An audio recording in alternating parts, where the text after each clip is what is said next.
This is why we love the Premier League. Quite simply, this is why we love the Premier League, man. What a game. 3-3. Southampton, Tottenham Hotspur fighting for relegation, for top four.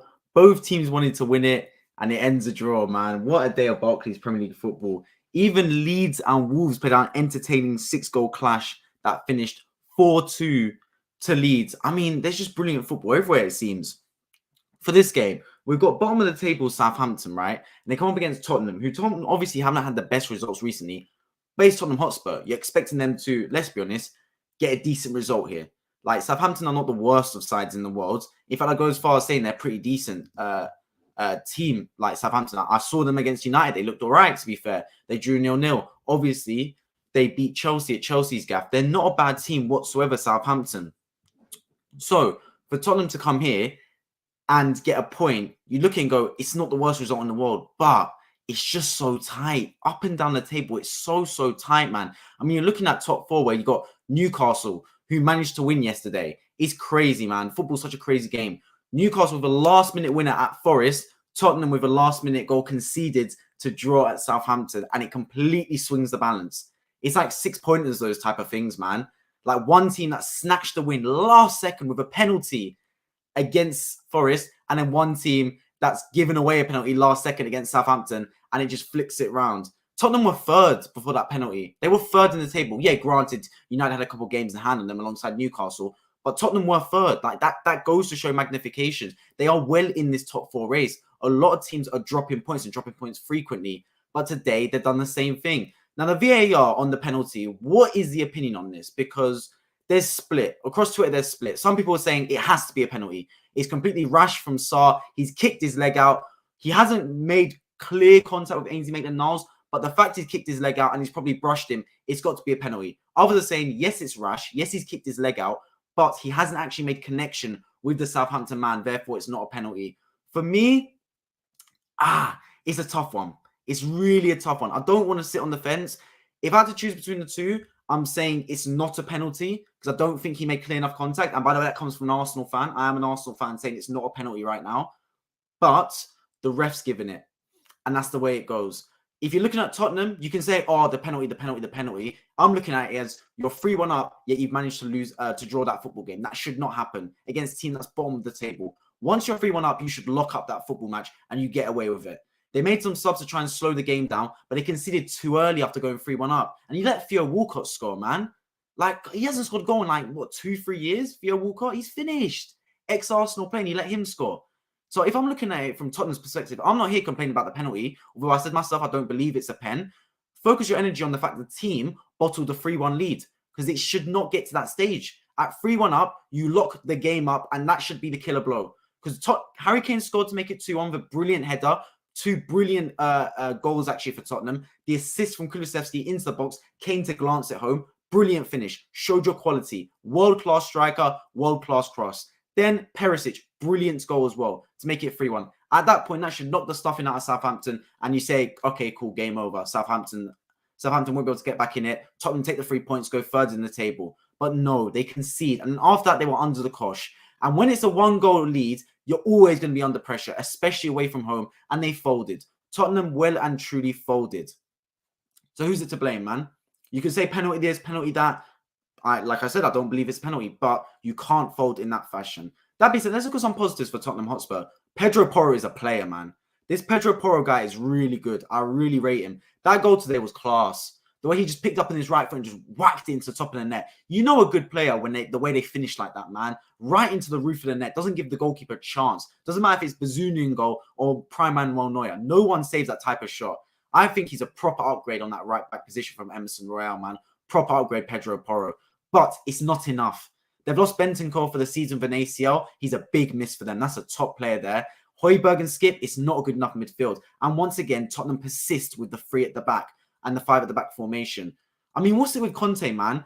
But when he first came to Tottenham fans were loving him. They're saying, oh, Conte, best manager. Can't believe we've got him. So good. And now a lot of the fan base want him out. And I don't blame them because he plays the same way. He's a stubborn manager, Antonio Conte. He persists with this Christmas tree, 5 at the back, 3 at the back formation, wanting to get results. But it's not working at times. Like, I'm looking at Tottenham, I'm thinking, you've got some brilliant players there. Harry Kane, the best player, the best striker, arguably in the Premier League alongside Haaland. What a player he is. Kulusevski, brilliant. Son, of course, not great this season, but he's still a top player, man. Like, you've got some decent players in your squad. You're not making the most out of it. And it's one thing if you're like not getting results, but you're not playing good football at the same time. You're watching boring football and you're getting bad results. Across the other side of North London, you've got Arsenal, who a season ago were in the same position as Tottenham, but this season have kicked on. Not only are they playing beautiful football, Arsenal, they're getting results alongside it. They're top of the table by 5 points, potentially 8 if they win tomorrow against Crystal Palace. So how in a season, or in less than a season, in less than 12 months, have Arsenal gone like this and Tottenham have gone like that? That should be the real questions you ask. Because Antonio Conte is meant to be a miles better manager than Mikel Arteta.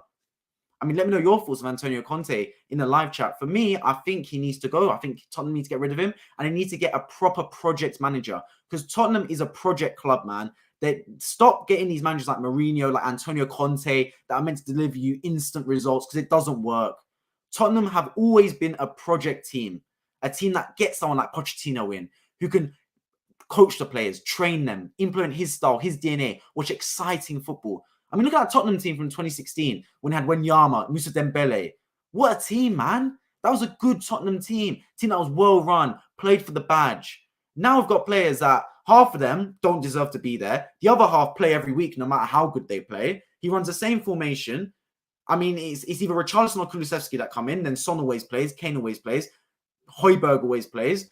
It's too safe at Tottenham, man. And they need a change. They need a complete revamp. It's clearly not working. His instructions are falling on deaf ears, Antonio Conte's. He needs to change it. The positive for them is, though, they can still get top 4. Because this top 4 race is wide open. Completely wide open. Arsenal, Man City, are running away with it. Them two, they're fine. United are being dragged back slightly into this top 4 race. I think they will be fine, Manchester United, but they are getting dragged into it slightly. You got Newcastle, who got a last-minute winner. Don't underestimate that yesterday against Forest. They're well in it. Brighton, of course, are well in it. You've got Tottenham. You've got Liverpool, who are a bit of a Jekyll and Hyde team. They get brilliant results one week, then they completely lose to Bournemouth the next week. But they're in it. It's all up for grabs. And Tottenham can make it. If you look at it, is a draw against Southampton a bad result? Yes, they're bottom of the table. You should beat them. But you keep the momentum going. You didn't lose. It's a point gained. You have to maximize in your home games if you're Tottenham Hotspur for me. You have to maximize in those type of games. You got Manchester United at home. You have to get a result. You will go to Anfield. You have to try and get a result. That's what's got to be said about Tottenham Hotspur, because they're too inconsistent. But the fact of the matter is the teams around them are inconsistent as well. So they're getting lucky in that respect. Talking about Southampton now, though, I mean, this season's got to be one of the best seasons in recent history that I can remember. Apart from maybe Aston Villa and potentially Chelsea as well, but I still have some faith in Chelsea potentially getting Europe. Every other team has something to fight for. I mean, there's 9 teams being separated by, 5 points? It's crazy. The relegation battle's up for grabs. And Southampton today have got a point. And for them, it's got to be a positive point. If they get any sort of point against a team that's in the top half of the table, it's got to go down as positive. And they're getting good results against good teams, Southampton. I mean, they beat Chelsea. They got a point against Manchester United. Given United had 10 men because of Casemiro's red card.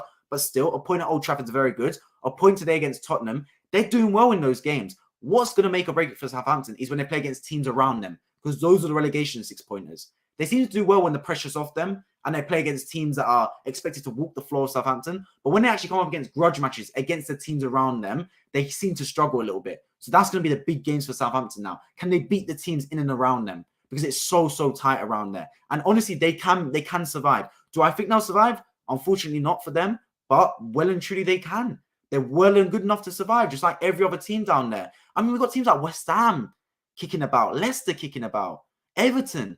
These are historic Premier League clubs that are still kicking about on relegation. It just goes to show that it's such a competitive league and anyone can pick up points from anyone. I mean, we've got Everton playing Chelsea in about 20 minutes' time. Are they going to get a point at Chelsea at least? Maybe. I mean, Chelsea started to pick up form recently, but they've still been a little bit shaky. Who knows, man? Everything is up for grabs in this league, and it could end up being a massive goal for them late through James Ward-Prowse. It's only 1 point, but it could be a massive point, especially just for the mental side of it for Southampton, because there's teams around them that are picking up points on every other day. They seem to need to hit some form now. I mean, we're getting into the running. There's 10 games left for a lot of football teams. They can't afford anymore to keep dropping points, dropping unnecessary points. They need to start hitting the ground and picking up some big points now. They can't afford to do it any other way. Going back into the top 4 race, though, I mean, Tottenham Hotspur. Do I think they're going to make it? For me, I think the top 4 goes Arsenal, Man City. I'm not sure what order yet, but Arsenal, Man City. I think Manchester United will make it in 3rd. And I think the 4th place, if I had to put my money on a team right now, I'd put it on Liverpool, just because of their name alone. I know they can pull it out, but I wouldn't be surprised if Newcastle or Tottenham get it. I think it'll be between Tottenham, Newcastle, and Liverpool. Brighton, I hope they do it just for the fact that it'd be an amazing football story, but I doubt Brighton will get top 4 like Brentford. I think Chelsea are too far off it now to get top 4. I think they're starting to hit form with Graham Potter, and I will be reacting to their game against Everton later today, but I think they're just too far off reaching top 4, so I think it's got to be between those teams. And I think if Liverpool look at it, they'll go, Tottenham show some weaknesses. But equally, Tottenham can look at Liverpool and they show some weaknesses, because Liverpool can't seem to string together any sort of away day performances, it seems. It's an away day for Tottenham. It's a ground that Arsenal have drawn at this season. It's a ground that City lost at in the Cup. It's not an easy place to go to, St. Mary's, and they've come away with a point at the end of the day. And a point is a point. It's got to be a point gained. I know the manner in which they lost it. I know it was a penalty. I know it was controversial. I know they were 3-1 up and they threw it away. But the point is the point at the end of the day. And you've got to take it and move forward. You've got to be disappointed in the fact you threw away the result. You've got to be disappointed in the fact that you gave away an unnecessary penalty last second. But that's the way the cookie crumbles sometimes, man. That's how football goes. They got to move on in their next few games, and they got to start picking up results, especially at home, because your home form is going to dictate whether you make this top 4 or not. Because there's teams going to drop points. Teams are too inconsistent for them to get away with winning this, man. Teams are way too inconsistent, so teams will drop points. You got to make sure you maximize your home form to get through and to get a Champions League place, because it's so important, man. The ramifications of making Champions League is huge. The money you get, the players you can attract. Because if you fall off now, there's teams like Newcastle, right? And if Newcastle make top 4, they're going to kick on. They've got the ownership. The ownership have shown they're willing to spend money. They've actually been quite reserved, more reserved than I thought. I thought they'd spend even more money. They've kind of limited it a little bit, but they've shown they have got the capacity to spend cash. If Newcastle make top 4, they could go out of sight, because that gives them the license to spend money. And that'll give them the license to sign some players. And players will want to come to Newcastle if they make top 4. So Tottenham got to do everything they can to make top 4, man. Especially if they want to keep someone like Harry Kane. Will Harry Kane stay at Tottenham? I'm not too sure. It's kind of split right now. The rumors are saying, some people saying Harry Kane wants to stay, some saying he wants to go, others saying that he wants a lot of money. Can Tottenham offer that? For Harry Kane, right? It's bigger than just him himself. He could say, oh, he hasn't got a trophy yet and this and that. But it's also his family. He's been in London his whole life, basically. His family's grown up there. He's got a few kids now. Would they want to relocate to somewhere like Manchester, for example? It's well and good him saying, oh, I want to go to Manchester, but does his wife want that? Does his kids want that? It's a big question. I can't see him going Chelsea, just because Tottenham-Chelsea is too big a rivalry. I think he's got too much respect for Tottenham to do that. I can see him go Manchester United. And if Harry Kane does end up at Manchester United, boy, it is dangerous times, because that would be a brilliant partnership. Imagine Harry Kane in that United team with Rashford on the left, Bruno Fernandes in behind him, Casemiro as well, locking it up. That'd be a hell of a team, because right now they're running Weghorst up front, which is not it by any account. But if Tottenham want to kick on, they need to keep someone like Kane. And if you lose someone like Kane, it's not the end of the world. Honestly, it's not, because they've got Kane, they haven't won a trophy. So if they lose Kane, they got to build a team now. Because right now they're trying to build a team around Harry Kane, which isn't working, because the manager isn't really doing enough for them. They're not got the right formation. They're playing too defensive. They're trying to get Harry Kane to be in a counter-attacking team. It makes no sense. It makes no sense. He's setting up a team to counter-attack. That's not Harry Kane's strengths. That's why Harry Kane should end up at like a team like Man City, who play free-flowing football like that. That is where Harry Kane's best. Harry Kane is best when the team's got a lot of possession and he's able to drop in deep and spray the passes and be like a link-up striker, but equally be that devastating finisher in attack. That's what he needs. And Tottenham have the capability to do that. The problem is they haven't got the manager that's willing to run that style. So they need a new person in the door. Who is going to be? I don't know. If I'm Tottenham, I'm looking at the likes of Thomas Frank from Brentford. Good appointment, I think. He's a really good manager. Whether he'd come, who knows? But I like the look of Thomas Frank from Brentford. That's a good type of appointment. Managers like that. Pochettino even, will he come back? Many will say, oh, that ship sailed, been there, done that. But Pochettino is not a bad manager, man. Like, I know he didn't do well at PSG, but he's used to Tottenham, arguably one of their most successful managers in recent seasons, got them to a Champions League final. For me, wrongly let go of. Do they need someone like that back? Someone that's actually going to bring Tottenham's DNA and Tottenham's style back. Because right now, it's one thing not getting results. Tottenham haven't got a DNA. They've got no style about them. Their team that's just, You don't know what you're going to see. Like, it's a bettor's nightmare. No one wants to bet on Tottenham because you don't know what you're going to get. Some games it's amazing. You're thinking, oh my God, this is brilliant, Tottenham. Other days you watch them and it's just rubbish. It's rubbish. And today they showed it all for about 15, 20 minutes in that second half where they scored the Perisic goal and the Kane goal. Tottenham were untouchable. They were unbelievable. Then they conceded one and they fell apart. They folded. They had no mentality, no winner's mentality to close out that football match. And that's got to be really disappointing for all the fans. I feel for the Tottenham fans. I really do. Because they're watching a club here that is just not made enough progress. Like they wanted to take that from reaching Champions League final in 2019, right, Tottenham. They're thinking that was their time to kick on. Yeah, they didn't win the Champions League final, but it was a moment to go, right, we can now kick on and start to establish ourselves as a top club in Europe. Because Tottenham have always been a big club, do not get me wrong, but they haven't got far domestically or in Europe enough to be recognized as a big club, as a European powerhouse. Reaching that Champions League final was meant to be that stepping stone for them to make the next step, but it just hasn't quite materialized for them. They got rid of Pochettino and Daniel Levy sat there and I wanted a winner. I want someone that's going to bring us trophies. Pochettino has taken us on the project. I want someone to complete the journey. He brings in Mourinho, arguably the most proven winner in world football. Doesn't get him a single trophy. They sacked him before his Carabao Cup final, in fact. That's a Tottenham move I've ever seen one. Then they go, okay, not Mourinho. What about like someone like Nuno, etc.? Doesn't work. Someone like Antonio Conte doesn't work. Stop it. They don't need any more of these defensive-minded winning coaches because they're not bringing winning football. And if they're not bringing winning football, they need to bring a good style of football. And they're not bringing that either. They're bringing horrible football and horrible results. They need to go back to being a project and start to build the team up like that from the base upwards. Exciting football. Academy players in again.